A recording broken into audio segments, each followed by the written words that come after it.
You know, I wanted to like this headphone, but I just don't think I can.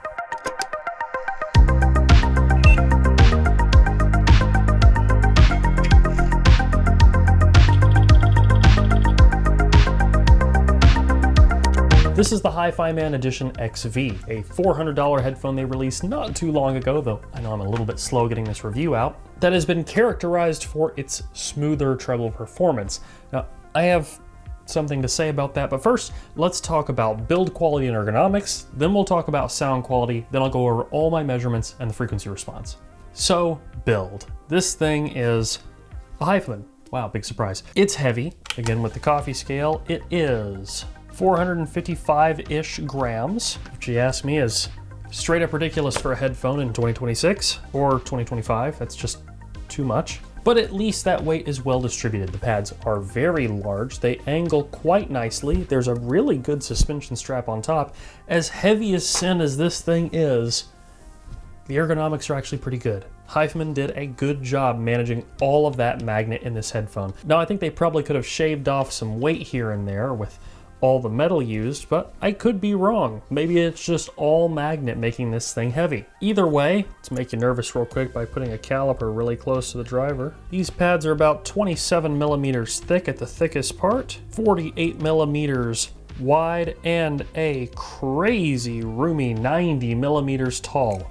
Hot damn, that thing's got a lot of space. These can adjust very far for absolutely massive heads. Look at that.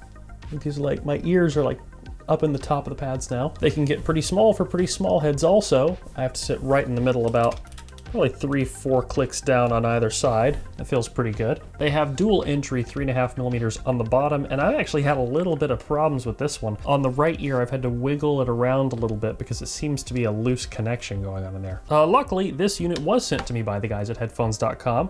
They're not sponsoring this video or anything, but I did used to work with them, and they have pretty good customer support, so if I did have a problem with this, I could just hit them up and they would take care of it. So, not an ad, but shout out to them anyway. All things considered, the build is pretty good for a Hi-Fi, and the ergo is pretty good too, but again, I'm a little concerned about that port, and the weight is a bit much despite it being well managed. Let's talk about sound. These are weird. They're very, very low acoustic impedance, which means they're gonna be pretty consistent, reasonably consistent from person to person. You can hear the whole room around you very easily because this thing, it's like any planar. You can shine a flashlight right through it. This thing is crazy, crazy open, but they just sound weird.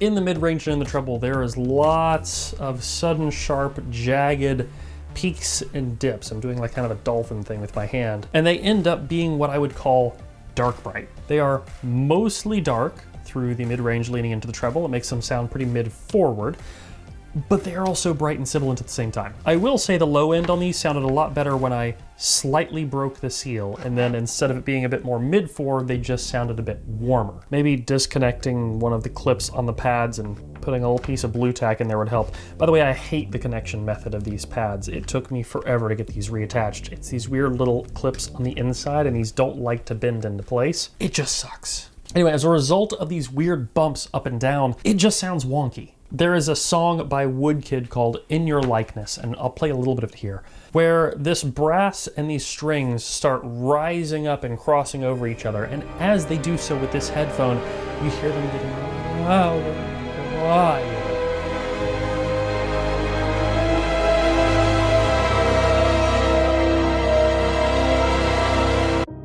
And it just sounds wrong. We get similar effects in the treble where some things are very pleasing, some things are very smooth, very soft, but occasionally I'll get a cymbal or part of a drum kit like a snare that just comes through way louder than the rest of the mix and feels like a nail going into my eardrum. And that's the problem with these. I cannot count on them to either be bright or be smooth. It's just a wild mix of both just thrown in there, and you just have to take what you're gonna get and hope that this song isn't gonna stab you, because the last one didn't, but the one before that did. And I don't want to be anxious when I'm listening to music, wondering if my headphones are going to randomly stab me. As a result of this, I'm sure you can guess, timbre is whack. Sometimes it's great, sometimes it is an absolute mess. And for how much I am just like going in on these, they're not the worst.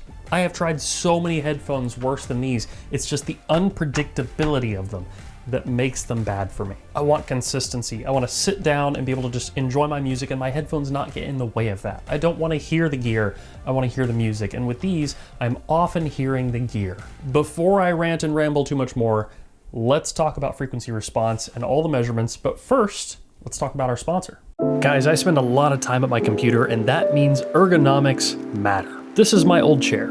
It hurt my back, it felt unstable, and it made my workday feel so much longer. Then FlexiSpot reached out and sent over the C7 Max. I'm literally sitting in it right now. The adjustability allowed me to get the perfect height for my headrest and shoulders, and the lumbar support feels like it's actually giving me real support instead of causing more pain. The latex seat cushion with memory foam is soft and comfortable and is suitable for 12 hours of comfortable sitting. That is a long time. The 5D armrests have a great range of motion to support your typing, gaming, or easy listening, and you can sit all funky like me and still be comfortable. There's a built-in footrest for reclining, and I can even sit cross-legged on the large cushion. From a person who spends his days measuring headphones, writing test reports, and making videos, the C7 Max gets my strong recommendation. You can try the C7 Max risk-free with a 30-day return policy, and it comes with an insane 10-year warranty with direct replacement for damaged parts. Use my code C750 to get $50 off at the link in the video description, or if you want something on a different budget, check out the C5 or C7 Morpher, which has an upgraded backrest. Thanks again to FlexiSpot for sponsoring this video.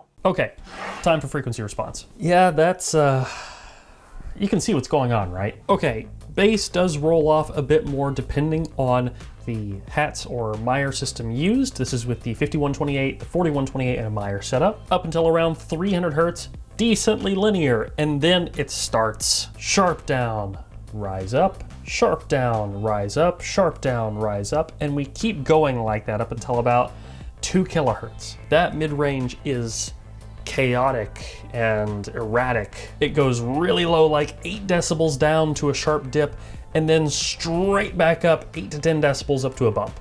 Back and forth. I don't like that. When I put these on my head and did a sweep too, it's just like whoop, whoop, whoop, whoop, whoop, whoop, whoop, whoop. After that, treble is okay for a very brief period between like 2.5K and like maybe 5 kilohertz. Then we get a huge peak again around 8K, and it sucks. That 8 kilohertz is absolute murder to me. And there's some songs where I didn't notice it, and some songs where it's like, here comes the knife.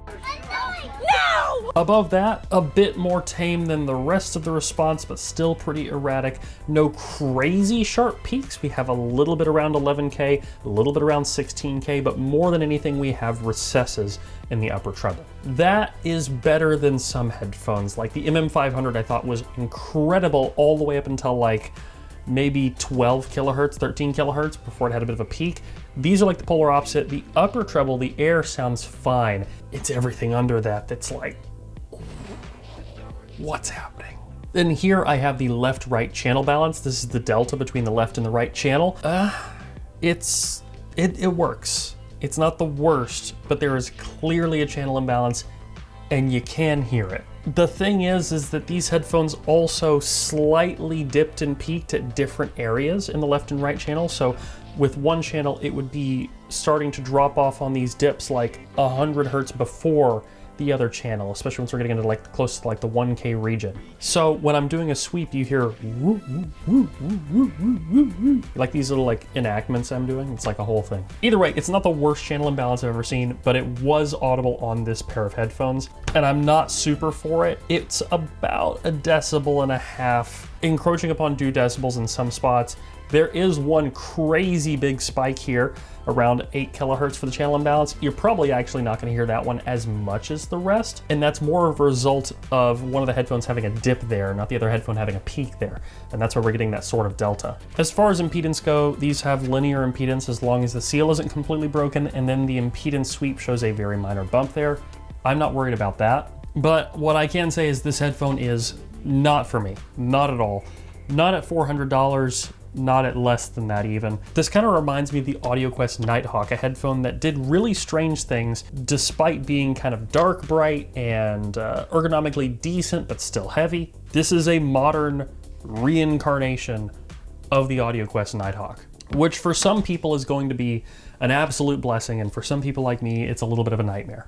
Do with all that information what you will. This might be the headphone of your dreams, but it's not mine. In fact, when I was sitting down and listening to these, eventually I ended up grabbing my E3s off the wall, put them on, and I didn't touch these again for pretty much the entire rest of the session. Now, the E3 is obviously a significantly more expensive headphone. In the same price range, I would be much happier with a less expensive Hyphaman. You can get Sundaras now for I think like 160 bucks, which is insane. You could get a Sennheiser HD6XX or a FIO JT7 or just a bajillion other things that are really decent. And I would take pretty much all of them before this. I think that's going to wrap this one up. If you want access to some EQ profiles made for the HDB630, you can check those out on the Floatplane and Patreon, the link in the video description. Also, early access to videos there. Remember, cheap sound is getting good. Good sound is getting cheap. Price does not correlate with sound quality, and vote with your wallet. Until next time, guys. Peace.